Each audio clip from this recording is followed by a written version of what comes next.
Hi everyone, welcome to our YouTube channel keep it simple.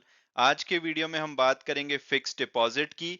क्योंकि बहुत सारे हमारे ऐसे इन्वेस्टर होते हैं जैसे कि सीनियर सिटीजन या कम रिस्क लेने वाले जो इन्वेस्टर हैं, वो अपना बहुत सारा पैसा फिक्स डिपॉजिट में इन्वेस्ट करके रखते हैं। और जैसा कि आप जानते हैं आजकल जो फिक्स डिपॉजिट के रेट्स हैं वो अपने पीक पर चल रहे हैं। और ऐसी आशंका जताई जा रही है कि आने वाले टाइम में इनमें कमी आ सकती है। तो ऐसे में बहुत सारे इन्वेस्टर कंफ्यूज रहते हैं कि भाई जो उनके पुराने एफडीज मान लो कि कम इंटरेस्ट रेट पर बुक हो रखे हैं और आने वाले काफी लंबे समय तक मैच्योर नहीं होने वाले हैं, तो क्या उनको तोड़ करके हायर इंटरेस्ट रेट वाले एफडीज में हमें बुक कराना चाहिए या नहीं। क्योंकि वो कंफ्यूज रहते हैं कि भाई क्या पता फ्यूचर में और इंटरेस्ट रेट बढ़ जाए तो उस केस में उनको दोबारा इन एफडीज को तोड़ना पड़ेगा। या ऐसा भी होता है कि भाई अगर वो एफडी तोड़ेंगे पुराने वाले तो उसमें कुछ पेनल्टी लगती है, तो पेनल्टी से ज्यादा नुकसान तो नहीं हो जाएगा। तो हम आज के वीडियो में बहुत ही आसान भाषा में समझने की कोशिश करेंगे कि भाई कोई ऐसा इन्वेस्टर है जो कि एफडी में काफी इन्वेस्ट करता है, तो क्या उसको अपने पुराने एफडीज को तोड़ करके नए इंटरेस्ट रेट वाले एफडी में बुक कराना चाहिए या नहीं। और आगे बढ़ने से पहले अगर आपने अभी तक चैनल को सब्सक्राइब नहीं किया है तो प्लीज सब्सक्राइब करके हमें मोटिवेट कीजिए।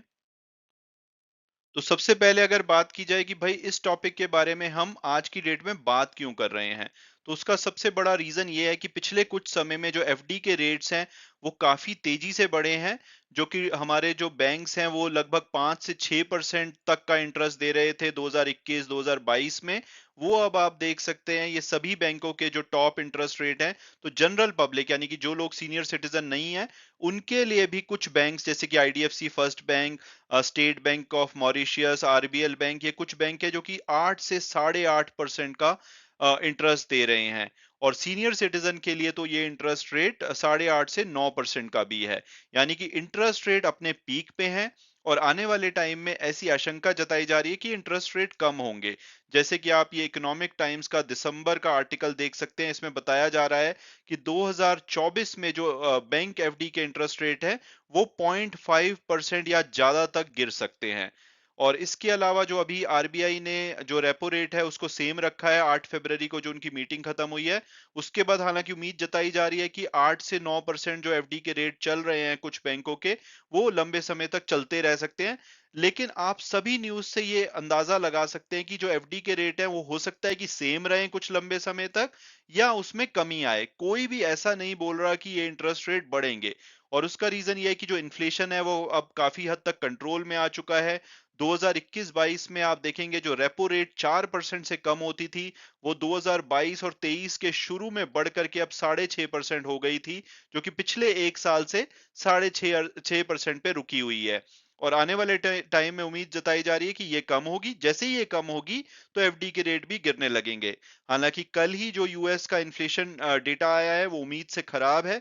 तो ऐसा माना जा रहा है कि उसकी वजह से जो इंटरेस्ट रेट है वो कुछ लंबे समय तक आपको गिरते हुए दिखाई नहीं देंगे, वो स्टेबल रह सकते हैं। लेकिन किसी भी केस में उनके बढ़ने की उम्मीद नहीं है। तो बहुत ही कम चांस है कि जो एफडी के रेट है वो फर्दर बढ़ेंगे। और अगर बढ़ते भी हैं तो बहुत ही छोटे टेन्योर के लिए हो सकता है कि कोई बैंक जिसको कि पैसे की खास जरूरत हो, वो छोटे टर्म के लिए जैसे कि मे बी एक साल के लिए आपको थोड़ा बहुत इंटरेस्ट रेट ज्यादा दे दे।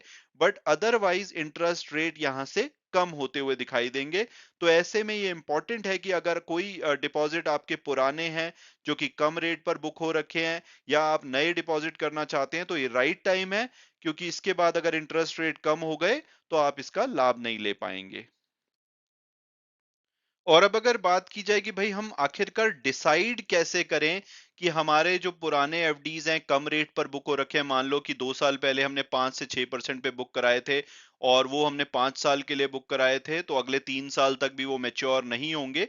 तो ऐसे में क्या हमें उनको ब्रेक करके नए एफडीज में कन्वर्ट कर लेना चाहिए? उसके लिए कौन कौन से फैक्टर हैं जिनको कि हमें कंसीडर करना चाहिए? तो हम पहले थ्योरेटिकली उन फैक्टर्स को समझेंगे, फिर प्रैक्टिकली हम देखेंगे कि ये डिसीजन आप कैसे ले सकते हैं। तो ये कुछ फैक्टर हैं जिनको आपको कंसीडर करना चाहिए डिसीजन लेने से पहले। तो सबसे पहले तो इंटरेस्ट रेट डिफरेंशियल देखिए कि अगर आपकी जो पुरानी एफडीज हैं वो कितने पे बुक हो रखी हैं। जैसे बहुत लंबे समय पहले आपने बुक कराई होंगी तो वो लगभग 5 से 6% पे बुक हो रखी होंगी। और आज की डेट में आप आराम से एसबीआई जैसे बैंक में 7% और थोड़ा सा अगर आप मिड लेवल के बैंक पे जाएंगे जैसे कि आईडीएफसी फर्स्ट बैंक या जैसे आरबीएल बैंक है तो आपको 8% तक का इंटरेस्ट मिल जाएगा और सीनियर सिटीजन है तो 0.5% और एक्स्ट्रा मिल जाएगा। तो लगभग 2% तक का आप देखेंगे कि इंटरेस्ट में डिफरेंस आ रहा है। तो आप देख सकते हैं कि अगर आपके पास बहुत सारे ऐसे एफडीज हैं जो कि कम रेट पे बुक हो रखे हैं और उससे आपको आज की डेट में 1.5-2% ज्यादा इंटरेस्ट मिल रहा है, तो ये एक इंपॉर्टेंट फैक्टर होगा आपको डिसाइड करने के लिए। इसके अलावा जब भी आप पुराने एफडीज को ब्रेक करते हैं तो आपके ऊपर बैंक के द्वारा पेनल्टी लगाई जाती है। जैसे ये एसबीआई की पेनल्टी है कि अगर आपका जो फिक्स डिपॉजिट है वो 5 लाख या इससे कम का है तो आपके ऊपर 0.5% की पेनल्टी लगाई जाती है। और अगर 5 लाख से ऊपर का डिपॉजिट है तो ये पेनल्टी 1% लगाई जाती है। तो ये पेनल्टी लगती कैसे है? ये पेनल्टी लगाई जाती है आपके इंटरेस्ट के ऊपर, यानी कि इंटरेस्ट रेट में कटौती हो जाती है। तो इंटरेस्ट रेट में कितनी कटौती होती है? तो वही होती है कि मान लो आपका जो इंटरेस्ट रेट बुक हुआ था जब आपने एफडी बुक कराई थी वो 5.5% था। तो वो ये देखेंगे कि भाई जब एफडी बुक कराई गई थी और जब आप ब्रेक कर रहे हैं वो पीरियड कितना है। जैसे कि 5.5% की जो एफडी है वो हो सकता है कि आपने 5 साल के टेन्योर पे बुक कराई हो, लेकिन अभी 2 साल हुए हैं। तो वो देखेंगे कि उस टाइम पे जब आपने एफडी बुक कराई थी तो 2 साल में 2 साल का जो इंटरेस्ट रेट है वो कितना था। मान लो वो था 5%। तो इस अमाउंट के ऊपर वो पेनल्टी लगाई जाएगी। तो अगर ये 5% था तो इसके ऊपर 1% या आधे परसेंट की पेनल्टी लगाई जाएगी, यानी कि जो भी टेन्योर अभी तक बीता है पिछले 2 साल 3 साल 2.5 साल जब आपने वो एफडी कराई होगी उसके ऊपर आपको जो इंटरेस्ट है वो अब 5.5% की जगह 4% मिलेगा। तो ये पेनल्टी आपको मोस्टली बैंक जब आप कोई भी एफडी प्रीमेच्योरली विड्रॉल करने की कोशिश करते हैं तो ये अमाउंट दे देता है। तो आपको ये अमाउंट भी देखना पड़ेगा कि कहीं ये अमाउंट इतना ज्यादा तो नहीं है कि जितना आपको बेनिफिट नहीं मिलेगा नई एफडी करा के उससे ज्यादा नुकसान हो जाए। इसके अलावा आपको ऑब्वियसली अपने इन्वेस्टमेंट गोल्स देखने हैं। जैसे मान लो कि आपने कोई एफडी कराई थी 5 साल के लिए और वो 5 साल अगले 2 साल में पूरे होने वाले हैं और आपको उस पैसे की जरूरत है। तो अगर आप नई एफडी कराएंगे अगले 5 साल के लिए तो 2 साल बाद उसको भी आपको ब्रेक करना पड़ सकता है। तो आप ये देखिए कि ये जो आपने एफडी करा रखी है उनकी लिक्विडिटी नीड्स क्या है, वो आपसे मैच हो रही हैं या नहीं हो रही। तो ये भी एक इंपॉर्टेंट डिसीजन है।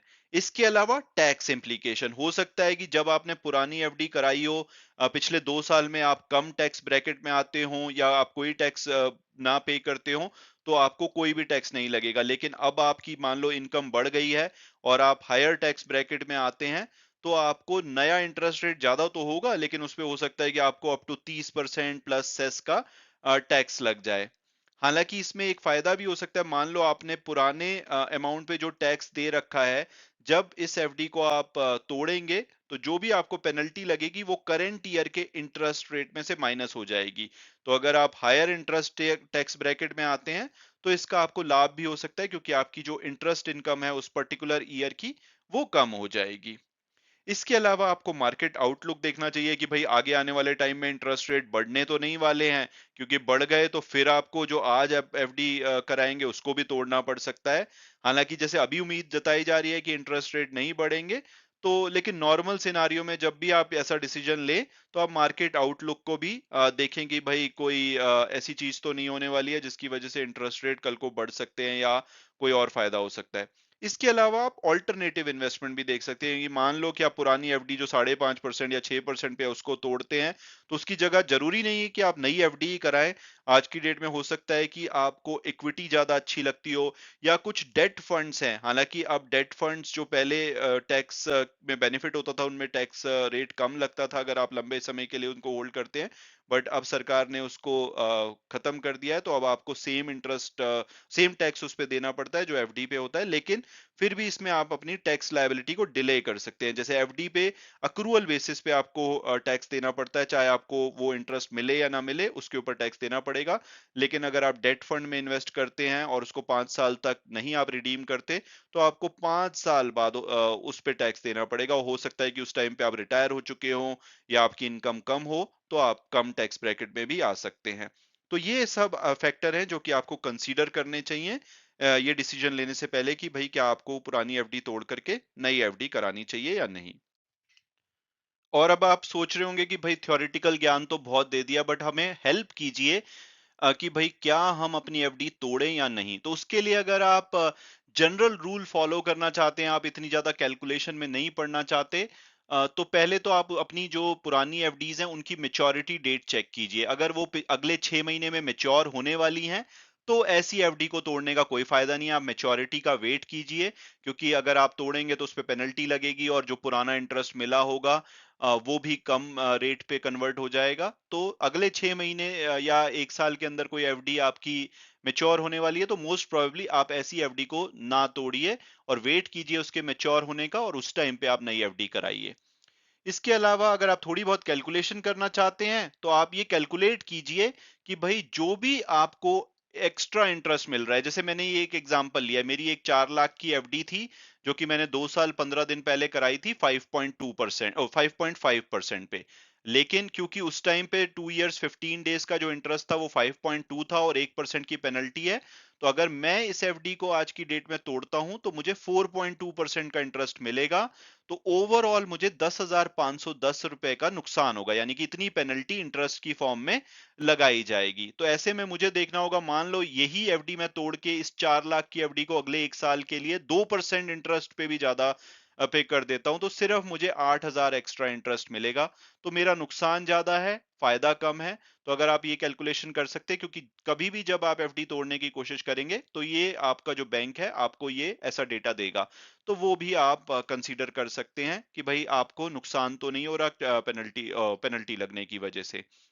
इसके अलावा अगर बिल्कुल ही थंब रूल फॉलो करना है, तो जो भी फिक्स डिपॉजिट नए हैं, मान लो कि पिछले 6 महीने के अंदर आपने कराए हैं, या कोई ऐसे डिपॉजिट है जो कि 1 साल के बाद आपके मैच्योर होंगे, और उनमें जो डिफरेंस है इंटरेस्ट का, वो 1% से ज्यादा है, यानी कि कोई आपने नया एफडी कराया लेकिन उससे 1% ज्यादा इंटरेस्ट आपको मिल रहा है, या कोई ऐसा एफडी है जो कि 1 साल के बाद मैच्योर होगा और आज की डेट में उसका इंटरेस्ट रेट और नए इंटरेस्ट रेट में 1% से या इससे ज्यादा का डिफरेंस है, तो आप एक थंब रूल की तरह ऐसी एफडी को तोड़ सकते हैं। अगर आप कैलकुलेशन वगैरह नहीं करना चाहते, तो आपको मोस्ट प्रोबेबली फायदा ही होगा।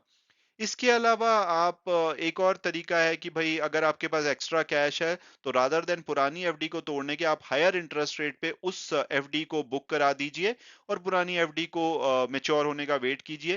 क्योंकि इस तरह से एक एफडी की लैडर बन जाती है, यानी कि सीढ़ी बन जाती है, कि आप देखेंगे अगर आप अलग अलग टाइम पे अलग अलग अमाउंट की एफडी कराएंगे रादर देन एक बड़ी एफडी लमसम अमाउंट से, तो उससे क्या होगा कि आपकी डिफरेंट डिफरेंट टेन्योर पे एफडी मैच्योर हो रही होंगी। तो उसमें हो सकता है कि एक एफडी 2 साल बाद मैच्योर हो, उस टाइम और इंटरेस्ट रेट अच्छे चल रहे हो, लेकिन उसी एफडी को अगर आपने तोड़ करके अगले 5 साल में कर दिया और सारी एफडी अगर आपकी 5 साल बाद मैच्योर हो रही हैं, उस टाइम पे हो सकता है कि बहुत ही कम इंटरेस्ट रेट चल रहे हो, 2-3%, तो आपको नुकसान हो जाएगा। तो हमेशा हमें एफडी की इन्वेस्ट आई मीन एफडी की लैडर बना के, यानी कि सीढ़ी बना के रखनी चाहिए, जिसमें कि बहुत सारी एफडी अलग अलग टाइम पे मैच्योर हो। तो ऐसे में आपको मार्केट में जो भी इंटरेस्ट रेट में उथल-पुथल होती है उसका फायदा मिल जाता है। सिप की तरह ये काम करती हैं।